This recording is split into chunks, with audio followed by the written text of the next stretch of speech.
चलिए भाई शुरू की जाए बातचीत आज की। Good evening all of you. स्वागत है आप सभी मित्रों का आज की मुलाकात में, आज की चर्चा में।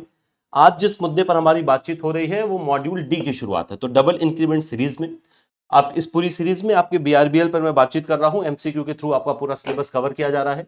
मॉड्यूल ए, मॉड्यूल बी और मॉड्यूल सी, इसकी जितनी भी यूनिट्स हैं वो सब कुछ एमसीक्यू के माध्यम से कवर हो चुका है। आज से हम मॉड्यूल डी की शुरुआत कर रहे हैं। मॉड्यूल डी में आपके बाकी सारे मॉड्यूल की तुलना में नंबर ऑफ यूनिट्स थोड़ी ज्यादा हैं, लेकिन बहुत छोटी छोटी यूनिट्स हैं। तो अगर आप देखेंगे 80 to 85% और 95% जो आपके टॉपिक्स हैं वो बहुत छोटे छोटे हैं, दो दो पेज के हैं। असल में मॉड्यूल डी में क्या किया गया है कि जो अधिनियम है, जो एक्ट्स हैं, उनको बहुत छोटे छोटे हिस्सों में डिवाइड किया गया है। जैसे मैं आपको एग्जांपल समझाता हूं। मॉड्यूल डी की जो शुरुआत होती है वो होती है essential and meaning and essential of contract. Clear है? फिर उसके बाद आपकी स्पेशल कॉन्ट्रैक्ट है, कॉन्ट्रैक्ट ऑफ इंडेमनिटी है, कॉन्ट्रैक्ट ऑफ गारंटी है, कॉन्ट्रैक्ट ऑफ बेलमेंट है, कॉन्ट्रैक्ट ऑफ प्लेज है, कॉन्ट्रैक्ट ऑफ एजेंसी है।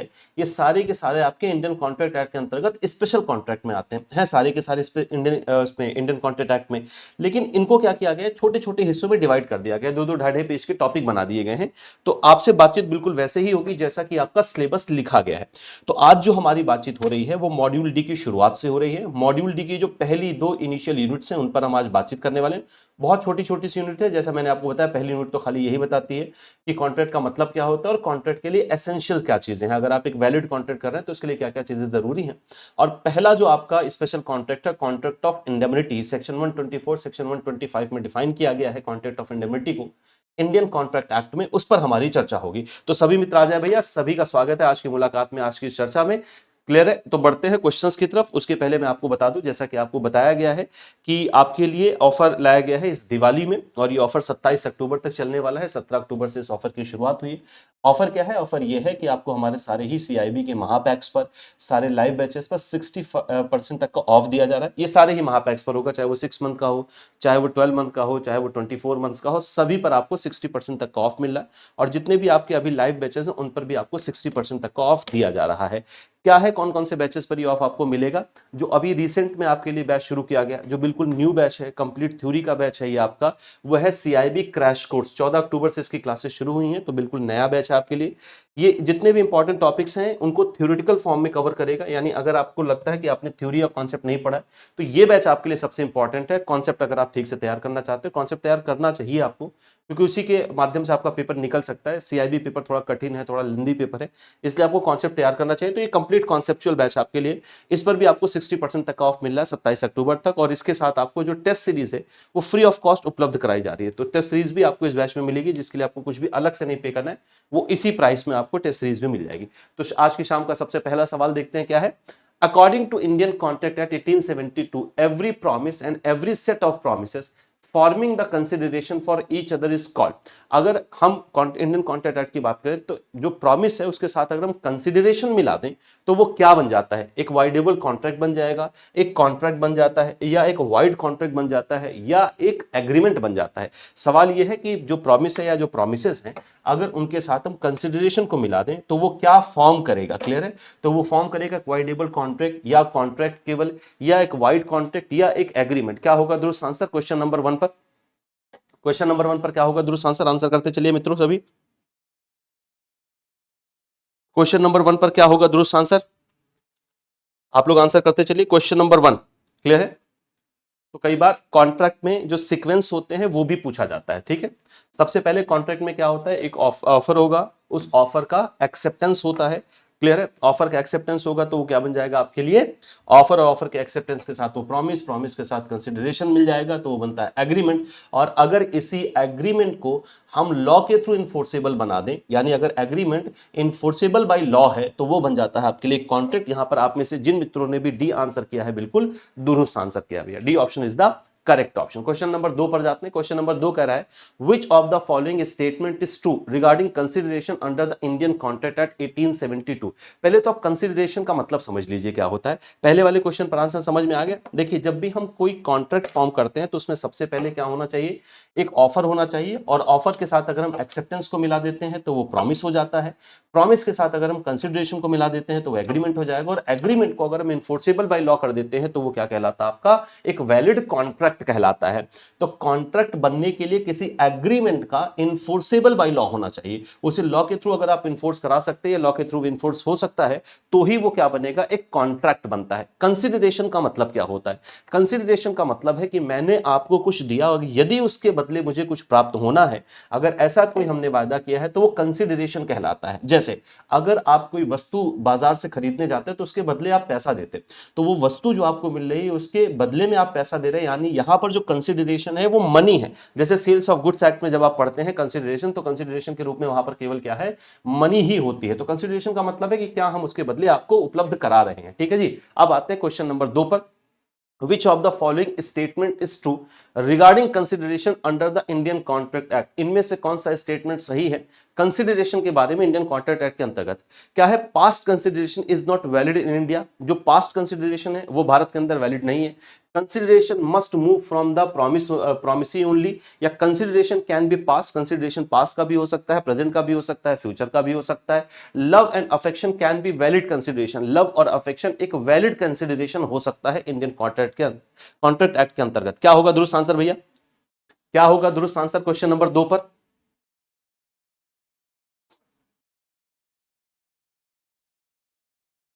क्वेश्चन नंबर 2 सभी आंसर करें, और क्वेश्चन नंबर 2 पर आपका जो आंसर होगा उसको याद रखिएगा क्योंकि ये पूछा गया क्वेश्चन है।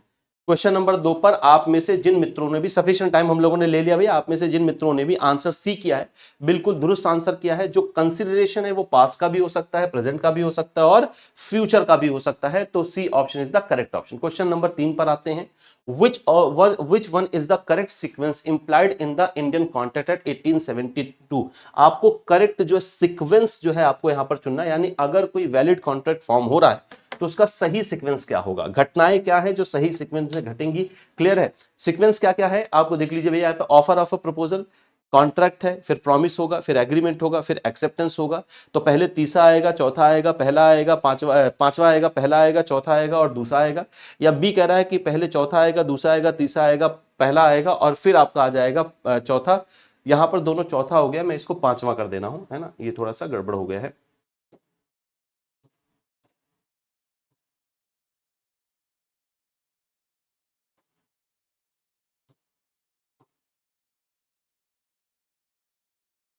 ठीक है जी। या दूसरा आएगा, चौथा आएगा, तीसरा आएगा, यहां पर देखो दो दो बार चौथा लिखा हुआ है, इसमें भी गड़बड़ करना किया गया है। रुकिए मैं इस ऑप्शन को सही कर दूं ताकि आपके लिए काम आसान हो जाए।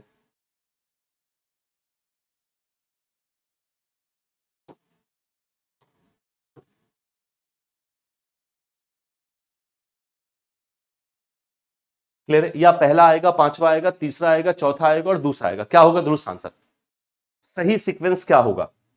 अगर एक कॉन्ट्रैक्ट हम फॉर्म कर रहे हैं तो उसमें इनमें से सही सीक्वेंस क्या होगा? आंसर करते चलिए, आंसर करते चलिए। इसमें थोड़ा समय ले सकते हैं आप लोग, लेकिन इत्मीनान से आंसर करिएगा। क्वेश्चन नंबर 3, अभी जितने भी क्वेश्चंस आपके बने हैं वो पहली यूनिट के हैं। चले आगे बढ़े, आंसर की तरफ बढ़े। चलिए पहले देख लेते हैं क्या क्या होना चाहिए। देखो भैया, किसी भी ऑफर को फॉर्म करने, सॉरी, किसी भी कॉन्ट्रैक्ट को फॉर्म करने के लिए क्या होना चाहिए? सबसे पहले होना चाहिए एक ऑफर। क्लियर है? तो आपका क्या होना चाहिए? सबसे पहले एक ऑफर होना चाहिए। ये हो गया पहले नंबर पर, यहां पर मैं नंबर्स लिखता चल रहा हूं। क्लियर है? ताकि हमें पहचानना आसान हो जाए। तो पहले नंबर पर क्या आ जाएगा? आपका ऑफर आ जाएगा, ये हो गया पहले नंबर पर। फिर दूसरे नंबर पर ऑफर को आपको क्या करना होता है? एक्सेप्ट करना होता है, ये हो गया दूसरे नंबर पर। फिर अब जब आप ऑफर एक्सेप्ट कर लेंगे तो फिर वो आपका बन जाता है प्रॉमिस, ये हो गया तीसरे नंबर पर। प्रॉमिस में अगर एक कंसिडरेशन आ जाएगा, प्रॉमिस हो गया, तीसरा हो गया। उसके बाद है आपका, हाँ, प्रॉमिस में कंसिडरेशन आ जाता है तो एग्रीमेंट बन जाता है। कंसिडरेशन यहां लिखा नहीं है तो अगला स्टेप हो जाएगा आपका एग्रीमेंट, और जब एग्रीमेंट इन्फोर्सेबल बाय लॉ हो जाता है तो आपका वो कहलाता है कॉन्ट्रैक्ट। तो इन्फोर्सेबल बाय लॉ लिखा नहीं है, इसलिए अगला जो आपका स्टेप हो जाएगा वो हो जाएगा कॉन्ट्रैक्ट। यानी आपका हो जाएगा पहला, दूसरा, तीसरा, ये चौथा और ये पांचवा हो गया। पहला, दूसरा, तीसरा, चौथा, पर नहीं, पहला हो गया, दूसरा कॉन्ट्रैक्ट, यहां पर दूसरा आ जाएगा। देखो गड़बड़ लिखा गया है। पहले क्या होगा? एक ऑफर होगा, तो पहला स्टेटमेंट हो गया।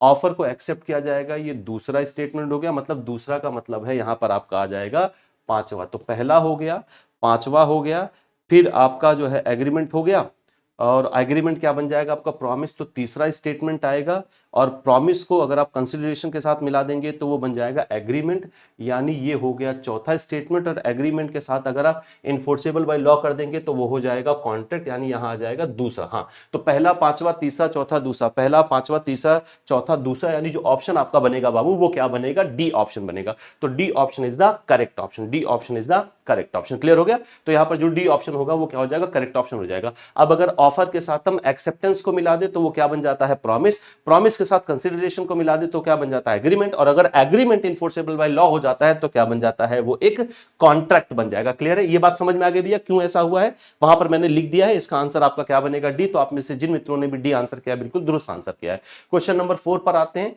A contract by which one party promises to save the other from loss caused to him by the conduct of the promiser himself or by the conduct of any other person is called as।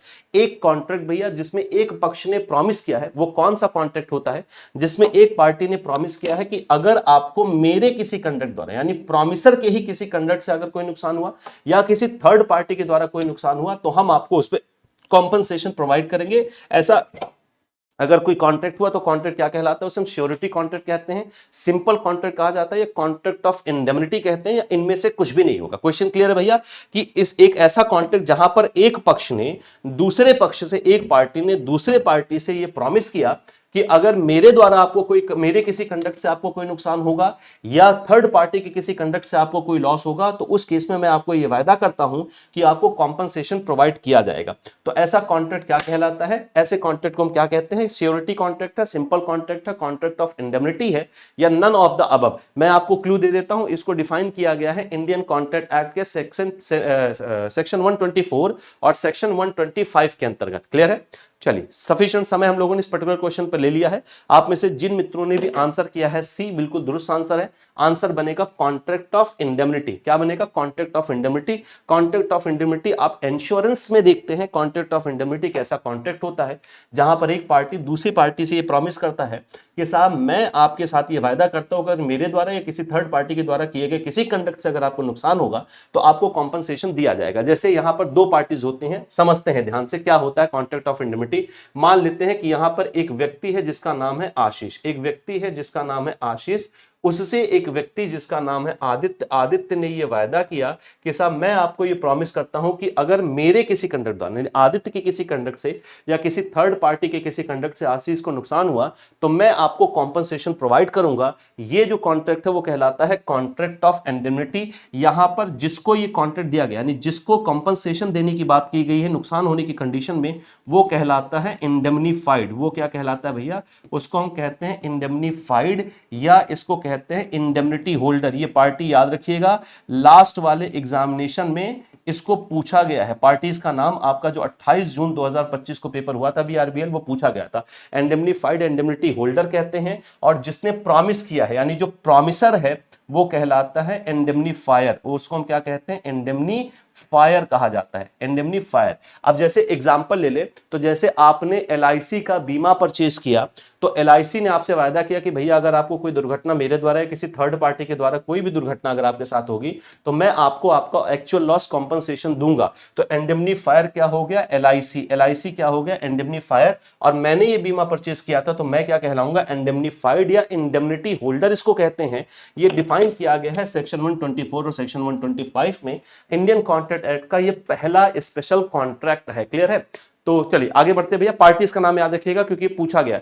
The person who promises to make good the loss in good the loss is called the. वो व्यक्ति जो ये promise करता है कि मैं आपको, देखिए मेक गुड द लॉस का मतलब ही होता है कॉम्पनसेशन देना, आपके नुकसान की भरपाई करने को ही कहते हैं मेक गुड द लॉस, यानी कॉम्पनसेशन देने को ही कहते हैं मेक गुड द लॉस। तो वो व्यक्ति कौन होता है भैया जो आपसे प्रॉमिस करता है कि मैं आपके नुकसान की भरपाई करूंगा? वो क्रेडिटर होता है, वो श्योरिटी होता है, वो इंडेमनीफाइड होता है, या उसे इंडेमनीफायर कहते हैं। अभी पिछले क्वेश्चन पर मैंने आपको दोनों पार्टीज का नाम बताया है। मैं फिर से आपको बता दूं, last year contract of indemnity से दो क्वेश्चन बने थे, पार्टीज का नाम पूछा गया था। तो क्या होगा दुरुस्त आंसर क्वेश्चन नंबर 5 पर?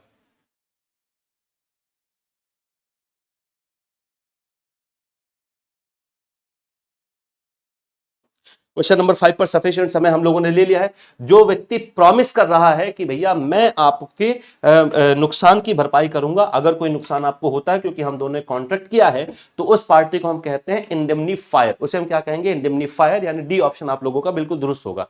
क्वेश्चन नंबर 5 पर आते हैं। ए हायर्स बी एन एडवोकेट। ए ने बी को हायर किया जो कि एक एडवोकेट है, to defend him in a property suit. एक मुकदमा चल रहा था प्रॉपर्टी का, उसमें उसको डिफेंड करने के लिए ए ने बी को हायर किया।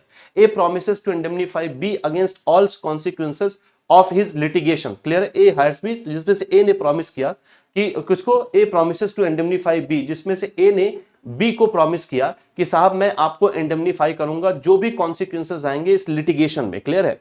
During litigation B is find a contempt of court because his own conduct. अब क्या हुआ? जब मुकदमा चल रहा था तो बी ने क्या कर दिया? बी को फाइन किया गया contempt of court because of his own conduct. उसको अपनी गलती की वजह से, ध्यान समझिएगा, अपनी गलती की वजह से उसे कोर्ट ऑफ कंडेम्प्ट, मतलब कोर्ट का कंडेम्प्ट माना गया और उसको फाइन कर दिया गया। ही claims indemnity from A under the Indian contract act is a liable. अब मैं पूरी बात आपको फिर से समझा दे रहा हूं। कॉन्ट्रैक्ट ऑफ इंडेमनिटी समझ में आ गया भैया? ध्यान से समझिएगा। कॉन्ट्रैक्ट ऑफ इंडेमनिटी में कहा क्या है कि जहां पर इंडेमनीफाइड को यह वायदा करता है कि मेरे किसी कंडक्ट से अगर मेरी कोई गलती हुई तो, या किसी थर्ड पार्टी की वजह से यदि आपको कोई नुकसान होता है तो मैं आपकी उस एक्चुअल लॉस की भरपाई करूंगा, मैं आपसे ये वायदा करता हूं। जो वायदा करता है वो कहलाता है इंडेमनीफायर, और जिसके लिए ये प्रॉमिस किया जा रहा है वो इंडेमनीफाइड या इंडेमनिटी होल्डर कहलाता है। क्लियर हो गई? जैसे एग्जाम्पल के तौर पर आपने अपनी गाड़ी का बीमा करवाया, आपने अपनी बाइक, अपनी कार का बीमा करवाया, तो उसने आपसे वायदा किया कि भैया अगर मेरी किसी वजह से या थर्ड पार्टी की वजह से आपको कोई नुकसान होगा कार में तो मैं आपको कॉम्पनसेशन प्रोवाइड करूंगा। क्लियर होगी इतनी बात? लेकिन ध्यान रखिएगा, लेकिन मैं तभी आपको कॉम्पनसेशन दूंगा जब नुकसान होगा, और नुकसान किसी थर्ड पार्टी या मेरे द्वारा होगा। आप खुद ही जानबूझ के अपनी गाड़ी का नुकसान कर दोगे तो मैं नुकसान नहीं देने आऊंगा। ऐसे तो रोज ही आप अपनी गाड़ी ले जाके किसी से लड़ा भिड़ा दोगे। तो आपके खुद के कंडक्ट की वजह से, अगर आपके नेग्लिजेंस की वजह से कोई नुकसान हुआ, आपने खुद जानबूझ कर कोई नुकसान किया, तो मैं उसका कॉम्पनसेशन नहीं दूंगा। यही इंश्योरेंस में भी होता है। अब मैंने आपको काफी हद तक क्लू भी दे दिया है। ए ने हायर किया बी जो कि एक जो है वहां पर एक एडवोकेट के रूप में काम कर रहा है, या कोई मान लेते सामान्य व्यक्ति है, और ए ने कहा कि भैया आप इस मुकदमे को लड़ो, अगर कोई दिक्कत होगी तो मैं आपको इंडेमनीफाई करूंगा। मुकदमे के दौरान, लिटिगेशन के दौरान बी ने क्या कर दिया? कोर्ट का जो है, कोर्ट की अवहेलना कर दी, कोर्ट में कंटेम्प्ट ऑफ कोर्ट कर दिया, कोर्ट ने उसके ऊपर फाइन लगा दिया। अब बी ए के पास पहुंच गया, कहा तुमने कहा था कि इस मुकदमे के दौरान कोई भी कॉन्सिक्वेंसेज होंगे तो मैं तुमको कॉम्पनसेशन दूंगा, कोर्ट में मुझे कंटेम्प्ट ऑफ कोर्ट का फाइन लगा दिया है, ये कॉम्पनसेशन दो मुझे। तो ऐसे केस में आपको ये बताना है कि under ICA is a liable. क्या इंडियन कॉन्ट्रैक्ट एक्ट के अंतर्गत ए लाइबल है वो कॉम्पनसेशन देने के लिए? ऑप्शन से यस, हाँ ए लाइबल होगा, because indemnity covers all litigation consequences. हाँ ए जो है वो लाइबल होगा क्योंकि जो इंडेमनिटी है वो इस केस के सारे लिटिगेशन कॉन्सिक्वेंसेज को कवर करता है। बी कह रहा नहीं भैया नहीं लाइबल होगा, because indemnity can not cover consequences of own wrongful act. नहीं, बी ए नहीं लाइबल होगा क्योंकि इंडेमनिटी नहीं कवर कर सकता है। अगर आप जानबूझकर गलत तरीके से खुद आप अपना कोई नुकसान कर रहे हैं तो फिर वहां पर कवर नहीं होगा। सी कह रहा है yes, if the fine was paid in good faith.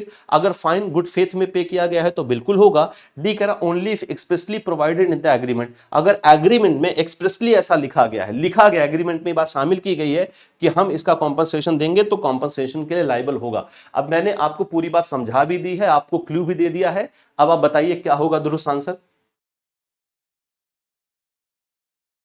दुरुस्त आंसर क्या होगा क्वेश्चन नंबर 6 के लिए?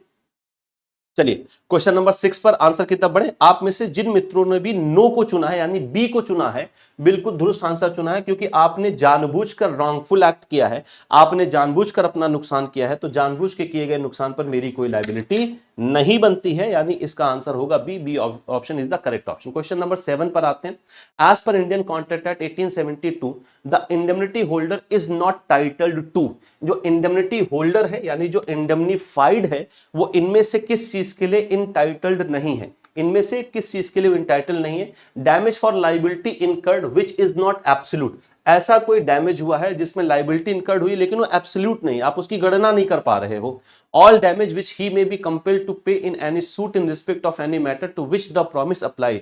ऐसा सारा डैमेज जो आपने किसी मुकदमे के दौरान आपको पे करना पड़ गया, आपको कंपेल्ड था, आपको पे करना पड़ गया, और वो सब कुछ आपकी प्रॉमिस में अप्लाई हो रहा है, मतलब वो सब कुछ उस बीमा में लिखा गया था कि अगर ये होगा तो हम इसको कवर करेंगे, तो वही दुर्घटना हो गई तो क्या वो कवर होगा, क्या आप इंटाइटल्ड हैं? All cost that he may be compelled to bear in defending any such suit, या किसी सूट को डिफेंड करने में उसे जो खर्चा करना पड़ गया, मुकदमे को लड़ने में उसको डिफेंड करने में जो खर्चा करना पड़ गया, क्या वो उसके लिए इंटाइटल्ड होगा? All sums that he may have paid under the terms of any compromise of a such suit, या उस मुकदमे में उस व्यक्ति को, इंडेमनिटी होल्डर को कोई कंप्रोमाइज करना पड़ गया और कंप्रोमाइज के लिए उसे कुछ पैसा देना पड़ गया, तो क्या वो उसके लिए वहां पर वो कह सकता है भैया मुझे इसका पेमेंट करिए, क्या उसके लिए वो एंटाइटल्ड है? आंसर करिए, आंसर करिए। देखिए मैं आपको क्लू दे दूं, कॉन्ट्रैक्ट ऑफ इंडेमनिटी में जिस चीज के लिए इंडेमनिटी हुई है, वो कॉन्ट्रैक्ट हुआ है, वो सब कुछ उसमें कवर होता है। बस आपने नेग्लिजेंस ना किया हो, आपने जानबूझकर अपना नुकसान ना किया हो, रॉन्गफुल तरीके से अपना नुकसान ना किया हो, बाकी सब कुछ उसमें कवर हो जाता है। याद रखिएगा, अगर किसी मुकदमे के लिए आपने कोई इंडेमनिटी खरीदी थी, तो उस केस में अगर आपको मुकदमे में कुछ भी पे करना पड़ गया, अब आपने जानबूझकर कुछ किया तो नहीं, लेकिन अगर आपने मुकदमे में कुछ भी पे करना पड़ गया या आपको कंप्रोमाइज करना पड़ गया, तो वो सब कुछ कवर होता है। क्लियर हो गई थी बात? तो यहां पर ये सारी चीजें कवर होंगी, लेकिन अगर आपका एब्सोल्यूट नहीं है, डैमेज एब्सोल्यूट नहीं है, तो फिर वो कवर नहीं। एब्सोल्यूट का मतलब अगर उसका कैलकुलेशन ही नहीं हो पा रहा है, वो एब्सोल्यूट कोई डैमेज ही नहीं निकल के आया है, तो फिर वो कवर नहीं होगा। ए ऑप्शन यहां पर बिल्कुल दुरुस्त आंसर बनेगा। क्वेश्चन नंबर 8 पर आते हैं। Which of the following statement regarding the duties of the indemnifier is incorrect? Indemnifier जो कॉम्पनसेशन देने की बात कर रहा है, जिसने आपका बीमा किया हुआ है, जैसे एलआईसी, इसको हम यहां पर क्या कहेंगे? इंडेमनीफायर। तो आपको बताना है कि इनमें से कौन सा स्टेटमेंट सही स्टेटमेंट है, गलत स्टेटमेंट है, इनकरेक्ट स्टेटमेंट का चुनाव करना है। इंडेमनीफायर की ड्यूटीज के बारे में कुछ स्टेटमेंट लिखा गया है, हमें जो गलत स्टेटमेंट है बाबू उसका चुनाव करना है। Indemnifier must compensate for all damages indemnified is compelled to pay. Indemnifier को सारे के सारे डैमेजेस को कंपनसेट करना होगा, जो कुछ भी इंडेमनीफाइड पे करेगा किसी मुकदमे में या किसी दौरान, जो कुछ भी पे करेगा उसको वहां कंपनसेट करना होगा, ये आपकी ड्यूटी है। Indemnifier must pay even speculative और रिमोट लॉसेस। जो इंडेमनीफायर है उसको पेमेंट होगा स्पेकुलेटिव। स्पेकुलेटिव का मतलब भविष्य में आपको ये नुकसान हो सकता है तो आज ही उसका पेमेंट कर दिया जाए, या कोई आपका रिमोट लॉसेस है ना। Indemnifier must reimburse reasonable cost incurred with his consent. उसके कंसेंट से अगर कोई रीजनेबल कॉस्ट निकल के आई है तो वो रिम्बर्स करेगा indemnifier. Indemnifier's duty arises when liability becomes absolute. Indemnifier की ड्यूटी तभी आती है जब आपका लॉस एब्सोल्यूट होता है। क्या होगा दुरुस्त आंसर? तब तक आप इसका आंसर करो। कॉन्ट्रैक्ट ऑफ इंडेमनिटी से मैं फिर से बता दूं, 2-3 क्वेश्चंस पूछे गए थे। अच्छा एक बात मैं आपको और बता दूं, यहां पर आप कॉन्सेप्ट को समझते भी चलिए, सुनते भी चलिए, बाकी आंसर भी करते चलिए, देखते चलिए। देखो, कॉन्ट्रैक्ट ऑफ इंडेमनिटी में जो इंडेमनीफायर होता है, जिसने वायदा किया है कि अगर दुर्घटना होगी तो मैं आपको नुकसान दूंगा, उसके लिए कुछ बातें आप समझ लीजिए भैया। कॉन्ट्रैक्ट ऑफ इंडेमनिटी में इंडेमनीफायर, जैसे यहां पर एग्जांपल के लिए एलआईसी, एलआईसी की लायबिलिटी तभी बनेगी जब आपका नुकसान होगा। अगर नुकसान नहीं होगा तो उसकी लायबिलिटी नहीं बनेगी, लेकिन उसकी प्राइमरी लायबिलिटी होगी। प्राइमरी लायबिलिटी का मतलब यदि नुकसान हो गया तो उसे ही पे करना है, वो किसी थर्ड पार्टी से नहीं पे करवाएगा, ये उसे ही पे करना पड़ेगा, उसी की प्राइमरी लायबिलिटी है। लेकिन तब जब नुकसान होगा, पहली बात। दूसरी बात, जितना नुकसान होगा हम वो एक्चुअल लॉस आपको पे करेंगे, उससे ज्यादा नहीं।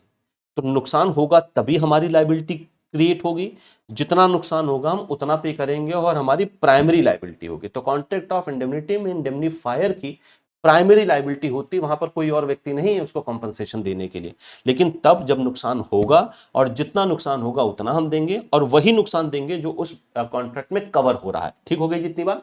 तो यहां पर सारी बातें बिल्कुल दुरुस्त आंसर है, लेकिन आपको यहां पर यह ध्यान रखना है कि इनकरेक्ट स्टेटमेंट कौन सा है। तो स्पेकुलेटिव, अब जो संभावनाओं पर हम कैसे दें, क्योंकि अगर संभावनाओं को हम कैलकुलेट करेंगे तो वो एब्सोल्यूट नहीं हो पाएगा, कुछ भी हो सकता है, संभावनाएं तो कुछ भी हो सकती है, इसलिए आपका जो दुरुस्त आंसर है वो बी बनेगा। बी स्टेटमेंट गलत स्टेटमेंट है। क्वेश्चन नंबर 9 पर आते हैं। Which of the following statement best describe the duty of the indemnified party in a contract of indemnity? अभी तक हम लोगों ने इंडेमनीफायर की ड्यूटी पढ़ी, अब मुझे बताओ इंडेमनीफाइड की क्या ड्यूटी होगी, जिसने वो बीमा खरीदा है उसकी क्या ड्यूटी होगी? The indemnified must mitigate losses before seeking indemnity. Indemnity लेने के पहले आपको ये कोशिश करनी चाहिए कि आप जो लॉस है उसको मिनिमाइज करने की कोशिश करिए। जैसे ये इंश्योरेंस में भी होता है कि इंश्योरेंस का एक प्रिंसिपल जिसको हम कहते हैं प्रिंसिपल ऑफ लॉस मिटिगेशन या प्रिंसिपल ऑफ लॉस मिनिमाइजेशन।